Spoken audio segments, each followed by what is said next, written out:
Assalamualaikum warahmatullahi wabarakatuh. Alhamdulillahirabbil alamin wassalatu wassalamu ala asrofil anbiya'i wal mursalin wa ala alihi wa ashabihi ajma'in amma ba'd. Alhamdulillah, sahabat mu'alimat dimanapun berada, kembali lagi bersama kita di sini dalam acara Mutiara Ramadan Madrasah Mu'alimat Muhammadiyah Yogyakarta. Nah, pada kesempatan kali ini kita akan membahas tema yang sepertinya sudah ditunggu-tunggu, yaitu tentang Hari Raya Idul Fitri. Sudah bersama kita di sini narasumber yang spesial, yaitu Ustazah Endah. Bagaimana kabarnya, Ustazah? Alhamdulillah baik, Ustazah. Ya, sebelum kita memasuki ke materi kita persilahkan Ustazah Endah untuk memperkenalkan diri. Bismillahirrahmanirrahim. Assalamualaikum warahmatullahi wabarakatuh. Waalaikumsalam warahmatullahi wabarakatuh. Innal hamdalillah nahmaduhu wa nasta'inuhu wa nastaghfiruhu wa na'udzu billahi min sururi anfusina wa min sayyiati a'malina. May yahdihillahu fala mudhillalah wa may yudlilhu fala hadiyalah. Asyhadu an la ilaha illallah wa asyhadu anna Muhammadan abduhu wa rasuluh. Pertama-tama marilah kita panjatkan puji syukur kehadirat Allah Subhanahu wa taala yang telah memberikan banyak nikmat kepada kita, nikmat Islam, nikmat iman, nikmat kesehatan, sehingga kita dapat melaksanakan ibadah Ramadan pada tahun ini dengan penuh ketaatan dan keikhlasan. Yang kedua, salawat serta salam selalu kita haturkan kepada junjungan kita Nabi besar Muhammad Sallallahu Alaihi Wasallam, yang dengan risalah yang beliau bawa membawa kita merasakan manisnya Islam. Sahabat mu'alimat yang berbahagia, pada kali ini kita akan berbincang-bincang sedikit tentang makna Idul Fitri. Sahabat mu'alimat yang berbahagia, pada kesempatan kali ini kita akan berbincang-bincang sedikit ya Ustazah tentang makna Idul Fitri. Allah Subhanahu wa taala telah berfirman di dalam surat Ali Imran ayat 133, A'udzubillahi minasyaitonirrajim, wasari'u ila magfiratim mir rabbihim wa jannatun arduhas samawati wal ard uiddat lil muttaqin. Ayat ini senada dengan tujuan Ramadan, ibadah Ramadan yang Allah wajibkan kepada umat Islam. Arti dari surat Ali Imran ayat 133 tadi yaitu, dan bersegeralah kamu sekalian kepada ampunan Tuhanmu dan kepada surga yang luasnya itu adalah seluas langit dan bumi, yang sudah disediakan untuk orang-orang yang bertakwa. Nah, takwa di sini ada kaitannya dengan ibadah Ramadan yang sudah kita lalui selama 1 bulan ini. Dan memang di bulan Ramadan ini bulan yang penuh berkah, bulan melaksanakan ibadah secara lebih intensif dari hari-hari biasanya. Kemudian bulan yang penuh dengan ampunan Allah Subhanahu wa taala, di mana rangkaian ibadah di bulan Ramadan ini adalah lebih daripada hari-hari biasa ya. Ada qiyamul Ramadan atau salat tarawih, kemudian menyediakan takjil atau untuk berbuka puasa bagi yang berkeinginan untuk berbuka puasa di masjid atau di tempat-tempat yang memang telah disediakan, atau juga menyediakan sahur. Dan di bulan itu juga kita lebih mendalami Al-Quran ya, membaca, kemudian mendalami tadarusnya, kemudian mempelajarinya. Selain itu juga kita mengajarkan kepada orang lain ya. Dengan adanya ibadah tarawih itu kan nanti terus ada kajian-kajiannya. Sore itu juga anak-anak diajari baca Al-Quran, kemudian disimak. Begitu juga remaja, ibu-ibu. Jadi penuh dengan ibadah-ibadah yang mulia ya, dan itu lebih intensif dibandingkan hari-hari sebelumnya. Nah, begitu. Dan itu ibadah Ramadan itu membuat umat Islam akan lebih mendekatkan diri kepada Allah. dari hasil perjuangan selama 1 bulan itu, maka nanti umat Islam itu akan semakin mendekatkan diri kepada Allah dan berusaha untuk meraih tujuan dari puasa itu sendiri, yaitu supaya kita mencapai derajat takwa, begitu. Ya, itu. Kemudian makna dari Idul Fitri itu sendiri apa ya Ustaz? Misalnya Idul itu apa, Fitri itu apa? Dari rangkaian ibadah puasa tadi itu akan membuat kita semakin dekat kepada Allah. Nah, dengan dekat kita kepada Allah itulah maka dari kata id, nah nanti kita akan kembali. Ya, kembali dari kata dalam bahasa Arab yaitu ada, yaidu, idan. Nah, id itu berarti kembali. Kemudian fitri itu adalah fitrah atau kesucian. Ya, fitri itu bisa diartikan juga dengan suci, kemudian agama yang benar, atau asal kejadian. Jadi dengan kita melaksanakan ibadah rangkaian ibadah di bulan Ramadan membuat kita semakin dekat kepada Allah, dan juga nanti kita sudah mencapai derajat takwa, itu akan membuat kita kembali kepada kesucian. Nah, harapannya seperti itu. Nah, gitu. Pada saat bulan Syawal atau saat hari raya Idul Fitri ini, kita kan melakukan sholat Idul Fitri ya Ustaz. Ya. Itu kemudian tuntunan-tuntunan apa saja yang kita lakukan setelah sholat Id misalnya? Gitu. Setelah sholat Idul Fitri, anjurannya, tuntunannya adalah Rasulullah di dalam agama Islam, yaitu yang pertama mengucapkan tahniyah atau selamat kepada sesama muslim, ya, selamat Idul Fitri. Berarti kita sudah sama-sama melaksanakan ibadah Ramadan dengan baik dan benar, kemudian kita merayakan kemenangan. Selain itu juga Idul Fitri merupakan momen untuk bersilaturahmi.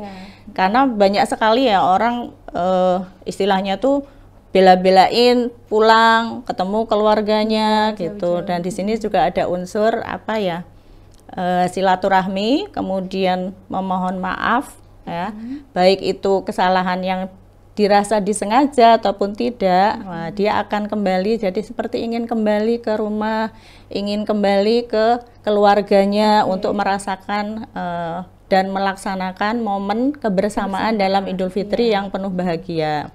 Jadi merasakan kemenangan ya setelah melaksanakan ujian ya, menahan hawa nafsu, menahan makan dan minum, yang semuanya itu sudah dilatih selama 1 bulan. Jadi 1 bulan itu sebenarnya bukan waktu yang pendek ya gitu, dan selama 1 bulan itu juga sudah digembleng kita untuk semakin meningkatkan ibadah kita gitu, baik pribadi maupun yang secara kebersamaan itu. Kemudian ucapan yang dianjurkan oleh Rasulullah adalah ketika kita menemui saudara sesama muslim kita mendoakan taqabbalallahu minna wa minkum, yang artinya semoga Allah menerima amal kami dan amal kamu sekalian. Dan itu kemudian dijawab biasanya dengan taqabbal ya karim, ya Allah terimalah amalan kami gitu. Kemudian yang kedua, saling memaafkan. Maaf di sini ya menggunakan kata al-afwu, yang artinya itu menghapus. Jadi dengan saling memaafkan itu nanti akan menghapus noda-noda kesalahan-kesalahan yang pernah kita lakukan. Nah, dalam hal ini yang namanya memaafkan itu, bagi yang memaafkan dia harus punya kelapangan dada, dan bagi yang meminta maaf itu juga mengakui kesalahannya, bahwa saya pernah berbuat salah, dan di situ terjadilah komunikasi kontak untuk saling memaafkan dengan ikhlas dan ridho. Ya. Ketika Ramadan kan kita meminta ampun kepada Allah ya, memohon ampunan Allah. Jadi pada saat Idul Fitri kita memintakan ampun ya, istilahnya maaf kepada sesama muslim ya. Kemudian anjurannya yang ketiga itu adalah melaksanakan puasa Syawal 6 hari. Itu bisa dilaksanakan berturut-turut ataupun juga diselingi ya, selang-seling gitu ya, boleh ya. Karena memang ada anjurannya dalam salah satu hadis yang mengatakan bahwa puasa orang yang setelah melaksanakan puasa Ramadan kemudian dia berpuasa Syawal 6 hari berturut-turut, itu seperti dia melaksanakan puasa setahun penuh atau sepanjang masa. Di hadis yang lain itu ada gitu. Hadisnya tidak saya bacakan karena memang dalil-dalil ini sebenarnya sudah ada di tuntunan ibadah Ramadan dari Majelis Tarjih Muhammadiyah ya.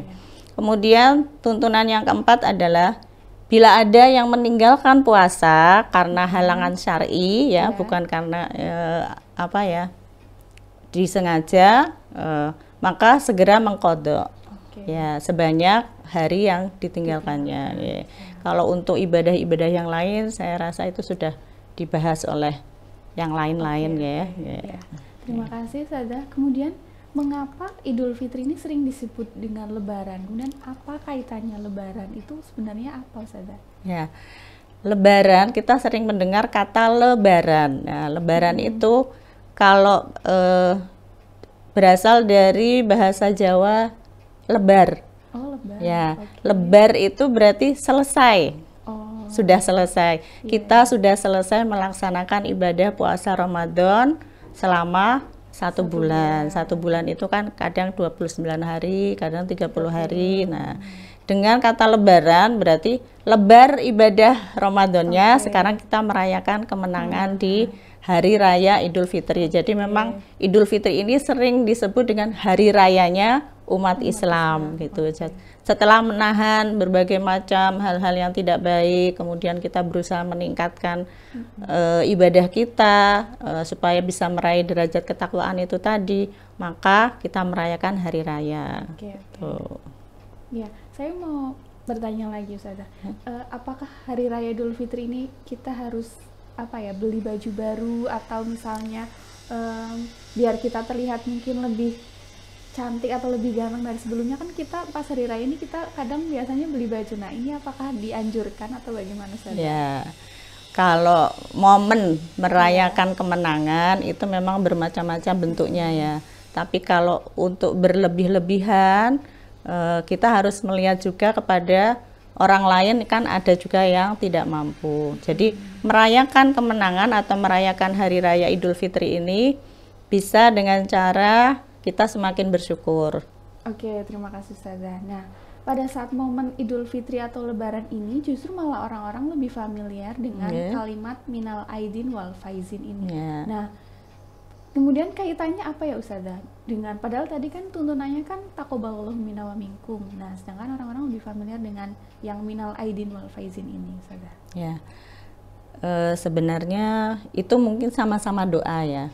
Minal aidin wal faizin itu bisa diartikan semoga kita termasuk orang-orang yang kembali kepada kesucian dan termasuk juga orang-orang yang beruntung. Nah, kalau tuntunan Rasulullah memang dengan kalimat taqabbalallahu minna wa minkum, karena di momen Idul Fitri kan kita masih mendekati atau akhir dari ibadah Ramadan yang sudah kita lalui dengan susah payah gitu. Kalau kemudian doa pada saat kita bertemu dengan sesama muslim, ada yang mengatakan minal aidin wal faizin, itu berarti juga doa semoga kita termasuk orang-orang yang kembali kepada kesucian dan juga orang-orang yang beruntung. Nah, kemudian kata aidin itu bentuk pelaku dari kata id. Ya, jadi ada yaitu id, kemudian aidin itu adalah bentuk kata sebagai pelaku dari orang yang kembali kepada kesucian. Sedangkan kata faizin itu adalah bentuk jamak dari kata faiz, yaitu orang yang beruntung. Kata faiz ini dalam Al-Quran terdapat 29 kali disebutkan dalam Al-Quran dengan berbagai macam bentuk katanya.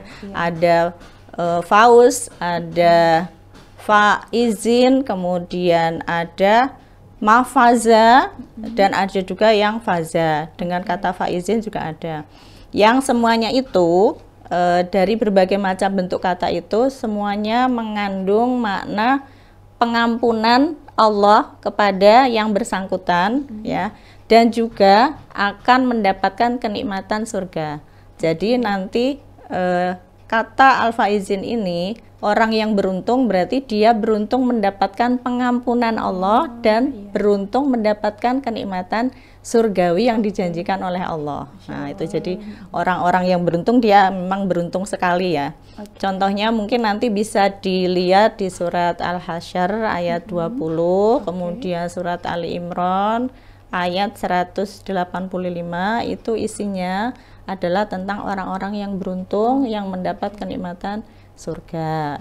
Baik, Masya Allah sahabat Mu'alimah semuanya, semoga kita termasuk ke dalam golongan orang-orang yang faizin itu tadi ya. Mungkin ada tips atau closing statement supaya kita siap nih untuk menghadapi Hari Raya Idul Fitri nanti. Ya, kalau dari saya, sahabat Mu'alimat yang berbahagia, momen 1 bulan kita melaksanakan ibadah Ramadan dengan berbagai rangkaiannya itu, jangan sampai nanti di bulan-bulan berikutnya itu akan terkikis sedikit demi sedikit. Jadi kalau misalnya nanti kita merayakan kemenangan di Hari Raya Idul Fitri, itu tidak membuat kita kemudian lupa diri, sehingga kemudian pada bulan berikutnya nanti kita akan kembali surut lagi derajat ketakwaan yang akan kita raih nanti setelah melaksanakan ibadah 1 bulan Ramadan ini. Jadi makin lama makin turun lagi, jadi tidak takwa gitu. Kemudian dalam melaksanakan merayakan Hari Raya Idul Fitri, kita tetap berbagi, tetap memperhatikan kepada sekitar kita, mana yang perlu kita bantu ya. Kita tidak perlu terlalu bergembira sehingga sampai kita lupa diri. Dan momen-momen kita berkomunikasi dengan sesama muslim tetap dalam koridor silaturahmi, saling memaafkan, saling memaklumi ya, sehingga tidak menimbulkan permusuhan atau hal-hal yang bisa merusak keimanan kita atau silaturahmi kita dengan orang lain. Dan jangan lupa setelah nanti Idul Fitri kita sudah memasuki bulan Syawal ya, maka kita laksanakan anjuran ibadah yang berikutnya, yaitu berpuasa 6 hari di bulan Syawal. Semoga Allah mudahkan dan semoga kita tetap termasuk orang-orang yang kembali kepada kesucian dan juga termasuk orang-orang yang beruntung. Baik, terima kasih, Masya Allah Ustazah, sangat membuka wawasan kita sekali terkait makna Idul Fitri itu sendiri. Nah, semoga apa yang sudah disampaikan oleh Ustazah Endah dapat diamalkan dalam kehidupan sehari-hari untuk kita semua. Semoga selepas dari bulan Ramadan dan Idul Fitri nanti kita senantiasa dapat menjaga amalan-amalan yang sudah kita lakukan di 2 bulan itu tersebut. Jangan lupa bagi teman-teman semua untuk melaksanakan puasa Syawal dan mengganti hutang puasanya ya. Oke, kita akhiri untuk sesi kali ini. Selamat Hari Raya Idul Fitri nanti teman-teman. Nah, jangan lupa ya bagi teman-teman sahabat Mu'alimat semua untuk follow sosial media kita baik di Instagram, Twitter, Facebook maupun TikTok di @mu'alimatjogja. Dan jangan lupa bagi sahabat Mu'alimat semua untuk like, share, komen, dan subscribe channel YouTube ini di Mu'alimat Jogja. Oke, sampai ketemu lagi. Semoga sahabat Mu'alimat semua sehat-sehat dimanapun kalian berada. Kita akhiri, wassalamualaikum warahmatullahi wabarakatuh. Waalaikumsalam warahmatullahi wabarakatuh.